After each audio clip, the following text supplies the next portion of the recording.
কথা বলেন সমন্বয়করা যে আপনারা চলে যান, তা আমাদের দাবি মেনে নেওয়া হয়েছে, এমন বক্তব্যের পরেও ওইখানেই কর্মসূচি অবস্থান কর্মসূচি পালন করে যেসব আনসার সদস্যরা, তারা কিন্তু সমন্বয়কদের কথা কোনোভাবেই মানছিলেন না, তারা কিন্তু অবস্থান কর্মসূচি পালন করেই গেছেন। অর্থাৎ তাদের কাছে আমরা জানতে চেয়েছিলাম যে সমন্বয়কদের কথা যেহেতু মানছে না, তাহলে আনসার সদস্যদের দাবি কি? তারা তখন বলছেন যে একটাই দাবি, জাতীয়করণ করতে হবে। তখন আমি জানতে চেয়েছিলাম যে জাতীয়করণ করার বিষয়টি তো উপদেষ্টাদের পক্ষ থেকে বলা হয়েছে 7 কর্মদিবসের মধ্যে একটি সিদ্ধান্তে যাবে, তারপরেও তারা কেন অবস্থান কর্মসূচি করছে? তখন সেই সমন্বয়ক কিন্তু জানান যে তাদের কথা, অর্থাৎ সমন্বয়কদের কথা আনসার বাহিনীর সদস্যরা যারা আন্দোলন করছে তারা কিন্তু মানছেন না। এখন যেটি এখানকার অবস্থা সচিবালয়ের সামনে, এখন মূলত আমরা যেটি দেখতে পাচ্ছি যে সাধারণ ছাত্রী, বৈষম্য বিরোধী ছাত্রছাত্রী, তারা কিন্তু পুরো সচিবালয়ের সামনের যে পুরো সড়কটি রয়েছে সেই সড়কটি কিন্তু পুরো দখল করে নিয়েছে, এবং এখানে যেসব আনসার সদস্যরা ছিল তারা ইতোমধ্যে এখান থেকে স্থান ত্যাগ করেছে, এবং যারা আশ্রয় চেয়েছেন সেনাবাহিনীর কাছে, তারা কিন্তু সেনাবাহিনীর কাছে যারা আশ্রয় চেয়েছে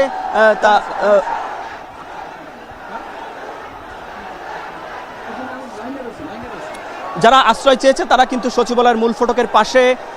অবস্থান নিয়েছে এবং সেনাবাহিনী তাদেরকে নিরাপত্তা দিয়েছে। এখনও পর্যন্ত সচিবালয়ের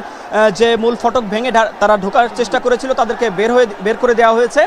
এবং এখন যে সচিবালয়ের ভিতরে যেসব কর্মকর্তা কর্মচারীরা রয়েছে তাদের কিন্তু একটি আতঙ্ক এখনও রয়েছে, এবং মূল ফটক ইতিমধ্যে আবারও নিয়ন্ত্রণে দিয়েছে আইন শৃঙ্খলা নিয়ন্ত্রণ বাহিনী, যারা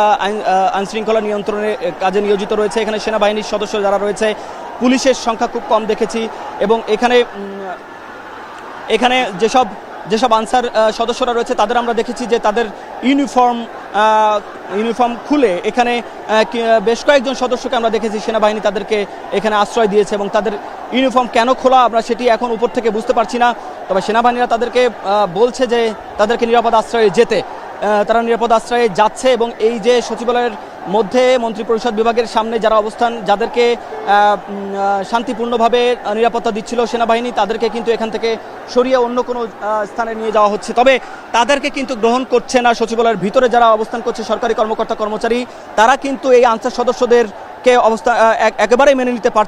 চাচ্ছেন না। তাদের দাবি যে তারা সকাল থেকেই অফিস স্বাভাবিকভাবে নিয়মে করছিল,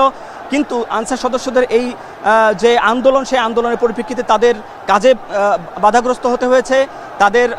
প্রত্যেকটি ধাপে ধাপে তারা বাধাগ্রস্ত শিকার হয়েছেন, তারা বের হতে পারেননি, এমনকি তারা যে স্বাভাবিক যে কার্যক্রম সেই কার্যক্রমেও তারা মনোনিবেশ করতে পারেননি। তারা ক্ষুধায় তারা কোনো কিছু গ্রহণ করতে পারেননি। তাদের যে খাবার গ্রহণের যে বিষয়টি ছিল এর ভিতরে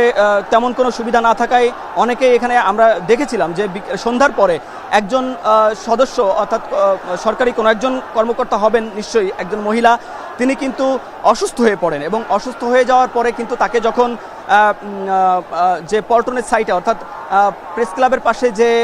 সচিবালয়ের যে গেটটি রয়েছে, প্রবেশদ্বারটি রয়েছে, সম্ভবত 3 নম্বর প্রবেশদ্বার, 3 নম্বর গেট যেটি রয়েছে, সেখান থেকে যখন তাকে বাইরে নিয়ে যাওয়ার চেষ্টা করা হচ্ছিল, তখন কিন্তু দেখেছিলাম যে ওই পাশে যেসব আনসার সদস্যরা রয়েছিল তারা কিন্তু তৎক্ষণাৎ আবার সেখানে আক্রমণ করে বসে। অর্থাৎ সেই অসুস্থ মহিলাকে, নারী কর্মকর্তাকে সচিবালয় থেকে তারা নিরাপদে নিয়ে যেতে পারেননি, এবং তার কি অবস্থা হয়েছিল পরবর্তীতে ঠিক এখন পর্যন্ত নিশ্চয়ই সুস্থ হয়ে উঠেছেন, যেহেতু সচিবালয়ের মধ্যে একটি ক্লিনিক রয়েছে। তো এই হচ্ছে অবস্থা। এখন পর্যন্ত আমরা যেটি দেখছি সচিবালয়ের সামনে